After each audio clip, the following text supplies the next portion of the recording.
Interesting place. Who's the architect? Edgar Allan Poe? You don't have to come. Oh, and leave you alone in there with Dr. Weird? Okay, so he's a little eccentric, but he asked for me specially, remember? Gee, I wonder why. Hey! Another one for my collection. Rick Taylor, the man behind the mask. That's the story I want to get. Maybe one day I'll get one where you look like you're having fun.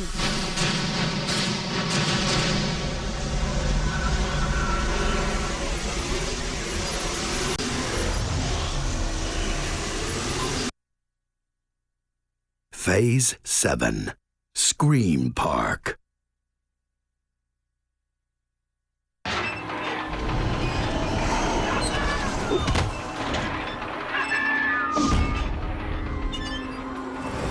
Everything's just dandy. This is a corrupted place of power. Maybe someone built this place on the wrong piece of Earth. Maybe something bad happened here once. Don't take much for something good to go bad. Welcome back to Let's Play Splatterhouse. Rick and the Terror Mask are on an all-expenses-paid trip to Dandyland, the most dilapidated place on Earth, which means no tickets required. And the hot dog cart over here. Well, it's just full of pink tubes of flesh and blood, which is to be expected, I suppose. Now, what you may not expect is the door here, which is faintly flashing, demands to be punched down, unlike any other door previously in the game. Really tripped me up for a long time the first time I made it to this level. Another strange touch is that we can break these little poles here, for no reason whatsoever. Might be leftover design choices from the original developers of this game, Team Bottle Rocket. Or there might just be strange attempts to make this level even more confusing.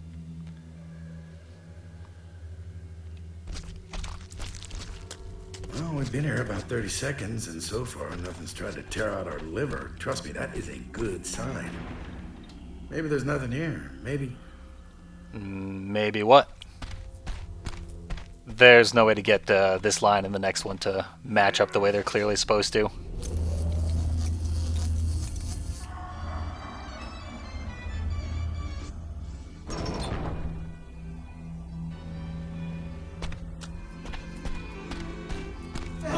Or maybe not. There we go. And our main course for the level is served.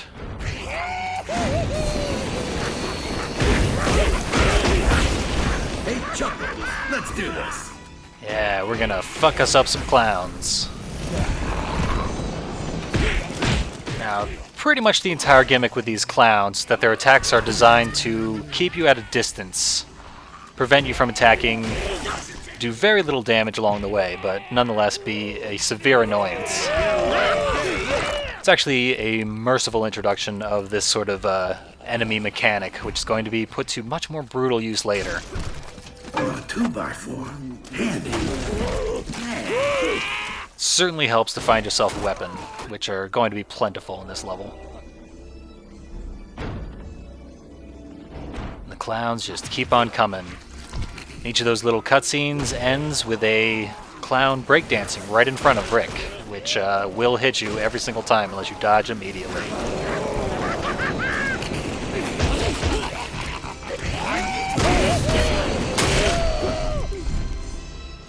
It's especially useful at this point in the game to master the mid-range attacks rather than the point-blank attacks that we're used to.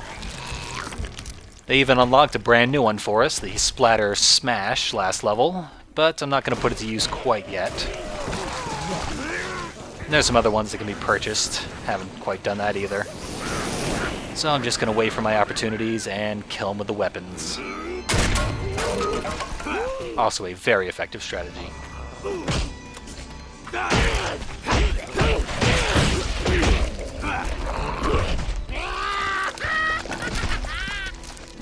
I do love all the cackling that these clowns do. Makes them especially satisfying to splatter kill. They make such wonderful clown sounds while being disassembled.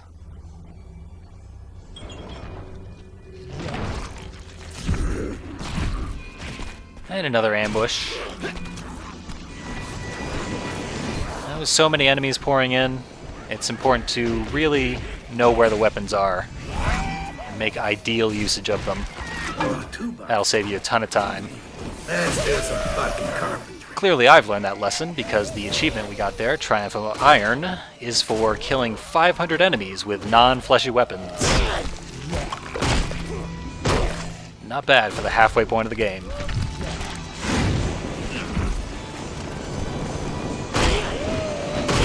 We'll just mop up the rest of these with what remains of our 2x4. Should be enough to make quick work of them.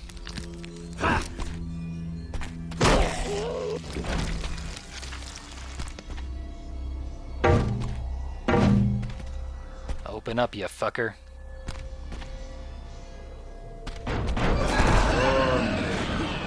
I just had to power down a little.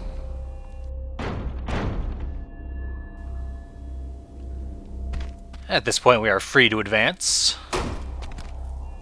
Gonna check out our mascot, Dandy Dog, first, and the rest of what they have laid out around us. Scenery here is certainly something to behold after the previous levels we've been through. So, I'm occasionally gonna take a moment, spin the camera around, really get a good look at what we got going on here.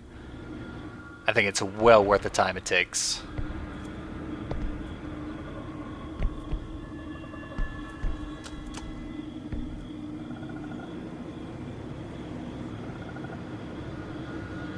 Kill him, Ricky boy. And quick. I demand. Naturally, we are not going to be spending very much time outside of combat. And there's some unoccupied spikes here. These are technically optional impales, but as has been pointed out before, no such thing in this game. There's an early introduction to the baseball bat, but it's being guarded by a new version of what appears to be spiky guys without spikes.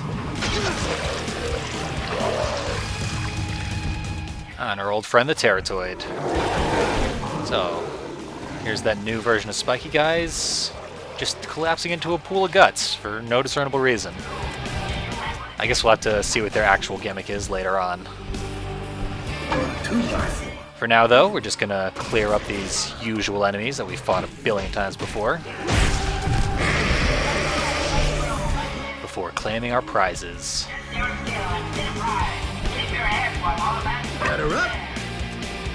There we go, here's an old friend from the classic series. The top tier of the blunt weapons in this game. Does tons and tons of damage. Yeah, I just killed that Terratoid outright. You really get off on this, don't you? The only thing you seem to enjoy is causing pain. Sure, you're being all noble and heroic to save Jen, but, did you ever tell her about that little psychology sophomore you got it on with last Halloween? Oh. I was drunk. You don't think I regret that? See? If a square Joe like you can do something bad once, then don't it follow that something like me can be capable of doing something good? Duality, see? That's what I'm talking about. Huh. So Rick's been unfaithful, even though his girlfriend is almost constantly naked. It's actually kind of a surprising and impactful revelation, I think, which it's saying something when a game can make high school drama outweigh the mundanity of unbelievable carnage that it throws at us constantly. There's Jennifer now. Hope she didn't overhear what the mask was just saying. Help me, Rick. Actually, come to think of it, Jennifer and Dr. West didn't go through the portal with us. So that's odd. Also odd is the fact that Rick apparently doesn't cast a shadow. Only his wallet chain does? I don't know. By the way, you must be this tall. Step up to the pitch, your strength, Rick. I didn't mean to combine those lines there, but here's the official introduction of the baseball bat. It's an automatic one-hit kill on pretty much any basic enemy. As we're about to see, though, it's got a massive drawback compared to the other blunt weapons. Technically, the 2x4 would be ideal for this section. There we go. Just a couple of swings and it's already destroyed. We gotta do the rest of this by hand. Fortunately, Rick is plenty strong even without a weapon.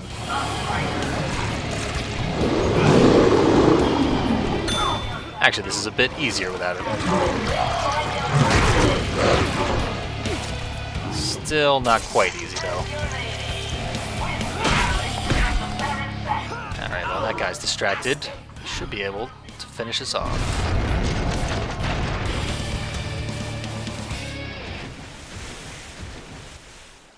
And before we move on, I'm just going to take a second to look at this romantic scenery. And do some worm hunting.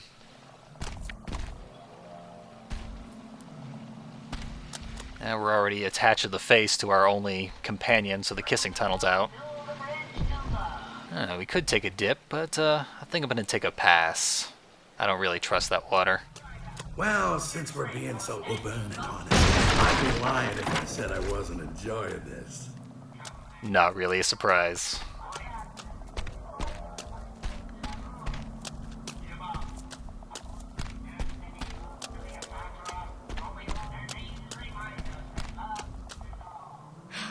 Oh God.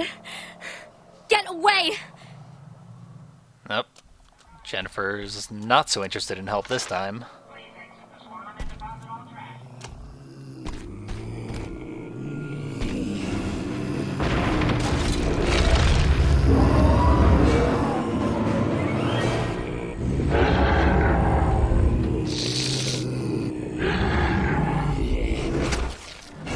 Now that's all right.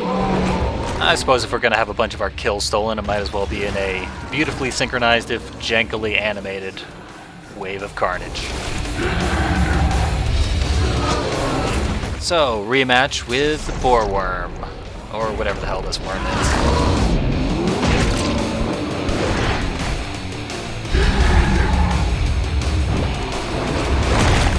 And once again, it's dead already. This time we get to actually kill it. And this seizure animation always happens. No way to prevent it, unfortunately.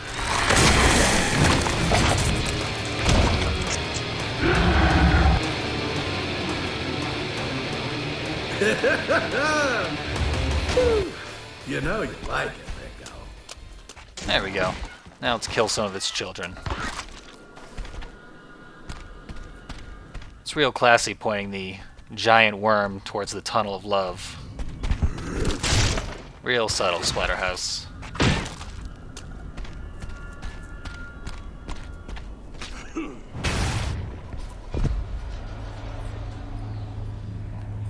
And we seem to have suddenly found ourselves in the Hell House.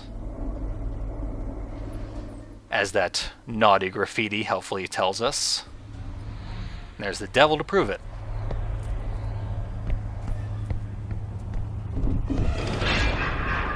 I love this ride.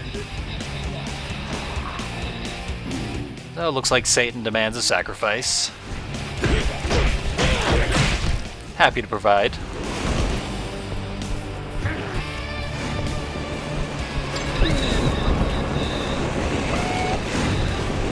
And that obnoxious and inexplicable little cart thing. You can see where it is, pops out because there's a track leading to that exact spot in the wall.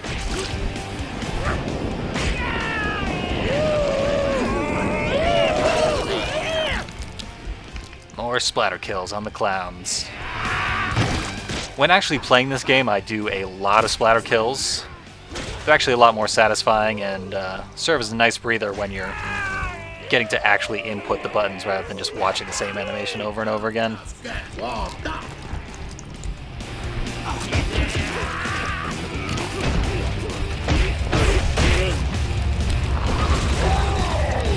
Hey, Dickface, let's do this. Oh hey, we finally have an official name for these guys. Dickface. Actually, these guys are called the Abhor, which is clearly a name that was never said aloud during development because it's a terrible name. Sounds like workout equipment you would find in a dominatrix dungeon. Abhor.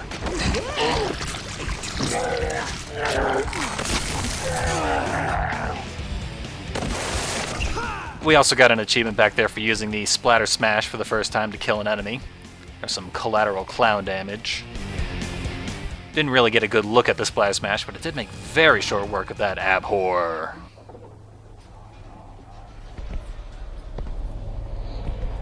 And Satan is satisfied.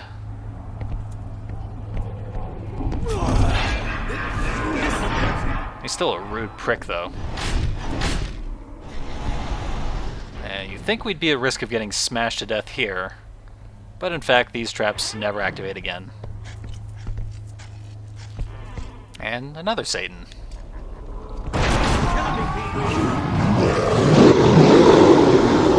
Those two traps that just knocked us down are unavoidable, but they do no damage, so no big deal. That wave just exploded after one hit. These guys can be safely grabbed, but any attack on them will explode them and deal a significant amount of damage to Rick. So you do want to attack them at range, another attempt to teach us that lesson, or you can lure them into self-destructing. Another look at the grab attack. This time I actually failed.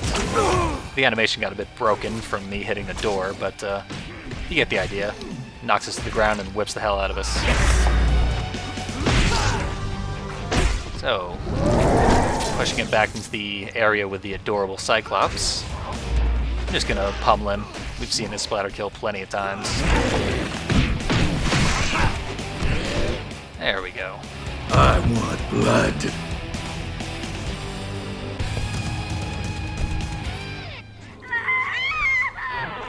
Oh. Should be in a bit of a hurry, but wanted to take a quick look at that gaping mouth. Help me, Rick.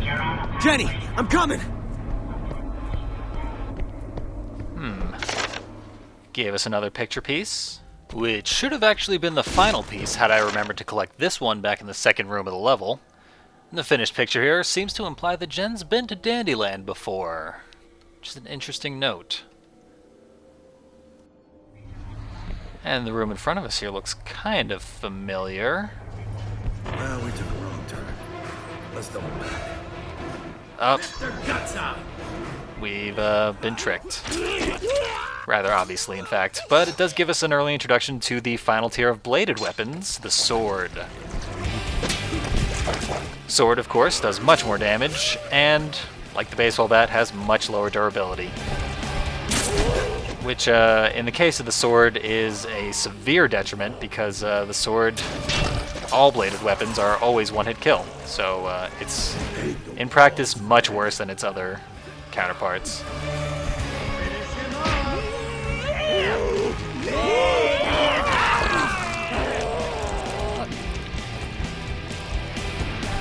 Even though we could only get a limited number of kills with that sword, we're still already finished with the wave. Just a brief little punishment round for quote-unquote screwing up there. Now up ahead, I'm going to be quiet for a little while, and we'll see if our host, Dandy Dog, can tell us anything about the park. A mysterious fire put an end to the mansion's reign of terror. It stands abandoned now, sleeping, dormant, dreaming of its next victim, dreaming of you. The thing that happened with that girl. I never said it was a girl. Wait, what? Hey, you think I care? We're both men of the world. You cheated on your girlfriend. Me, I've helped exterminate whole civilizations. You think what you did matters? It matters to me. I let Jen down that night. I can't let her down again. Not now. Not ever. Oh, that's great. Now can we get back to the zombie pounding? Some more lascivious details on Rick's infidelity. And I hope I'm not the only one who thinks it's a shame that Jim Cummings didn't voice Dandy Dog. Never met a clown I didn't beat the living fuck out of. Plenty more time for clown killing, but this is your last chance to reunite with Captain Mozzarella, Mask. I think after you summoned him to kill us at the end of the first game, you'd be more excited to see him.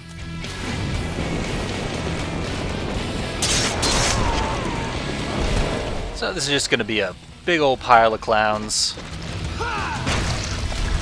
Nothing new. They seem to be even easier when they occur in such ridiculously large numbers. Might just be my imagination. My eagerness to explode them all at once.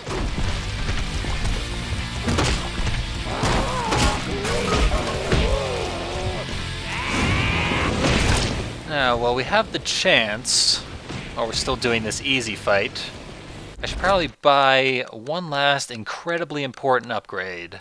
The final Necro Gauge upgrade. Like the final health upgrade, it does twice as much as the previous upgrade, which is to say adds 2 bars of Necro to our gauge. And before the next wave of enemies, we're going to want to fill it as much as possible.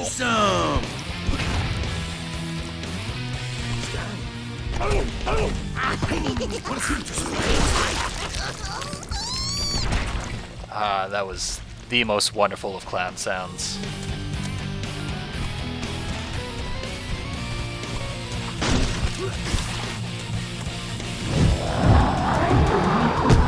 Unfortunately, we are done having fun with the clowns.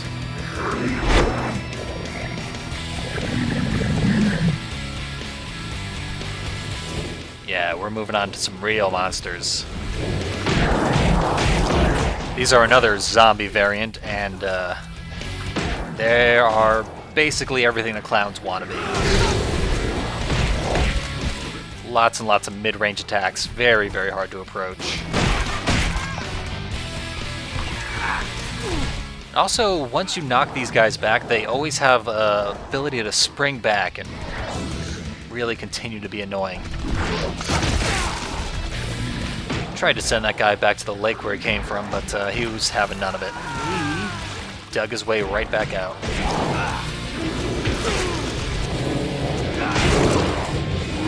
Hit him harder! So let's see. They've got that vomit attack. When you knock them down, they jump back and swing around for a couple seconds.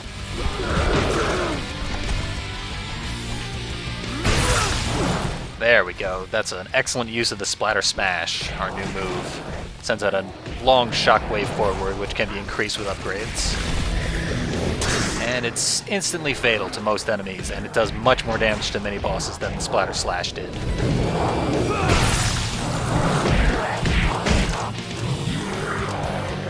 Well worth knowing how to use it at this point. And another wave are coming out of that damn river. So I'm resorting to weaponry once again. Let's do some fucking carpentry.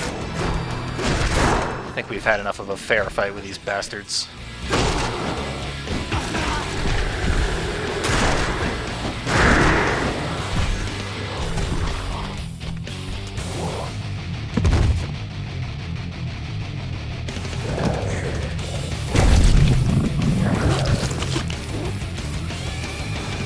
What is that? Does it matter what it is? Just kill it. As if that numerous pile of horrible monsters wasn't enough, this single guy is worse than all of them combined. This is the Beast, and he's gonna wreck us, as he wrecks all new players. Although he's got something of a glowing red weak spot on his back. Let's see if we can't get a better shot at that.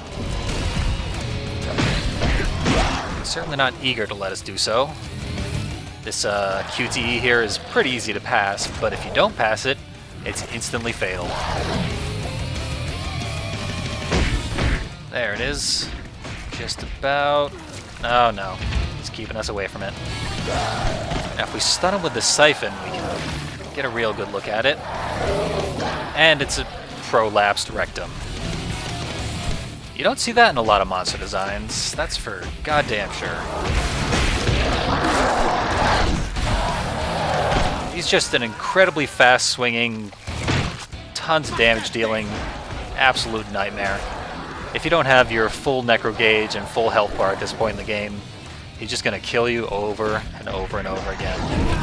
And you will rage quit like I did.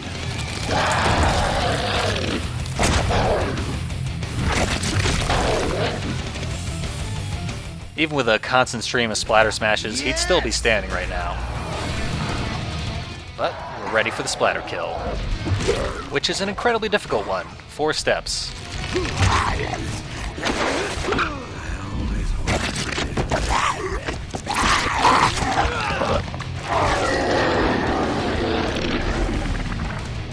That looks uncomfortable.